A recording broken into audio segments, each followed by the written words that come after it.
Hey guys, Mike from Nerd Problems Gaming here, and welcome to Nerd Problems Gaming, the channel where we go through the good and bad of everything nerdy to make sure you spend your time on the best of the best. In today's video, I'll be doing a review of Knowledge is Power for PlayStation 4, so stay tuned.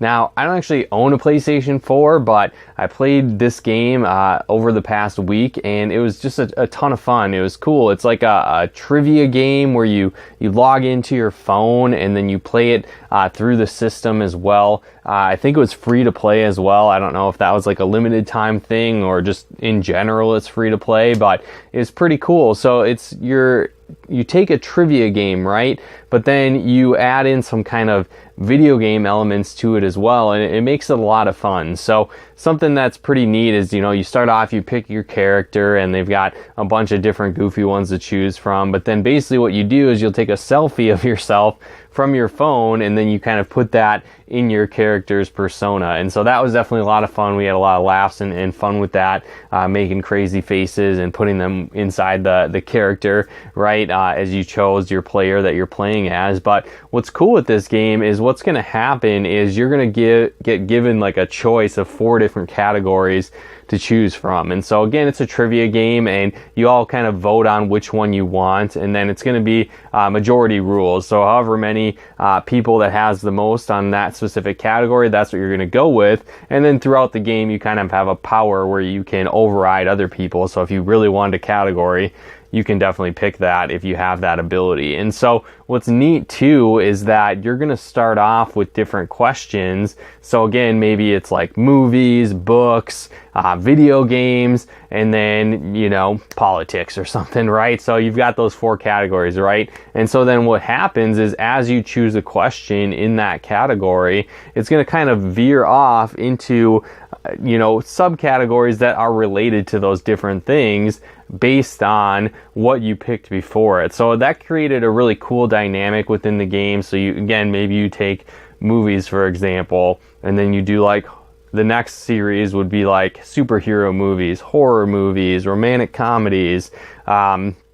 thrillers, right? And so then let's say you took horror movies then, right? And then the next question might be kind of horror genre related. So it might be like zombies, vampires, werewolves, whatever the case might be. And so then it gives you kind of categories that continue to branch and get more specific, and it's based on the questions that you play and pick as a team. You're going to continue to go through those. So that's a really cool feature. I like that aspect. So it's like no 2 games are really the same ever, because you're going to choose different branches, and I don't know how many questions there are, right? But it's pretty cool in that sense. But what's neat at the same time is when you're actually answering questions. So before each question round is revealed, or what the actual question is, you can basically sabotage the other players. So you're going to have a variety of different kind of ways to sabotage the other players. So maybe you freeze them, or you slime them with goop. There's bombs that you can put in place, and then there's also some positive ones that kind of double everyone's points in the round. So if you feel like you're going to be confident in that specific round, you can double your points. So it's pretty cool in that sense. But then on top of that, it interacts neat features with, like, again, your smartphone. So as you're playing, if you got frozen, you're gonna have to like tap through the ice blocks covering up the answers. Or if it's bombs, there's gonna be like floating bombs coming across the screen you have to dodge as you're trying to answer. And so it's cool in that sense. Whoever answers right first is going to get the most points, and then if you don't answer right, you don't get any points. So basically what's cool is that it's broken down overall into like 3 separate little trivia games, and then there's like a bonus round in between each one. So what happens is you're going to have kind of a matching game where you're going to have to match different things together and swipe them together on your phone. There's another one where it's kind of like an either or category, so you have to put stuff in the right category as the different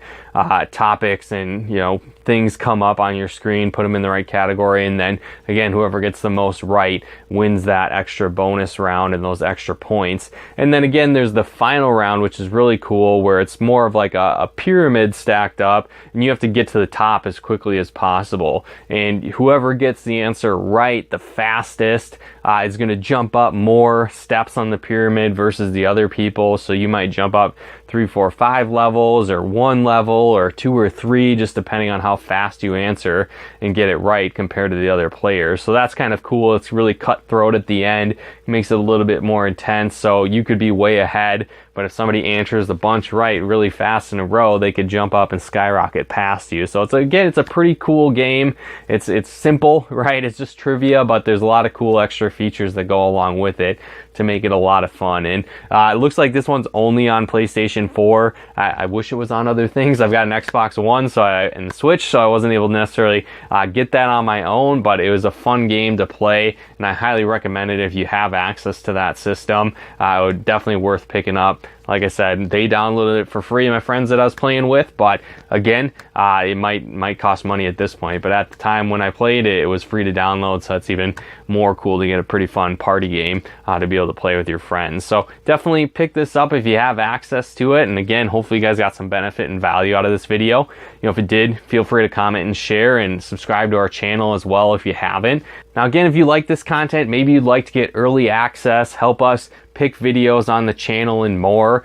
If so, I definitely recommend becoming a patron of ours over on patreon.com/nerdproblemsgaming. Again, becoming a patron of ours, you help support the channel, help us get out content faster. You get early access to videos. You can help us pick videos on the channel and more. So again, if you'd like to take advantage of that and become a patron of ours, you can do so over at patreon.com/nerdproblemsgaming. And then also from time to time, we like to do streaming on our channel as well. So if you'd like to follow us over on Twitch to plug into our live streams and Let's Plays, you can do that over at twitch.tv/MikeMacDirect. Again, that's twitch.tv/MikeMacDirect. You can follow us on Twitch over there as well. But once again, thanks so much for tuning in. We'll talk to you more soon.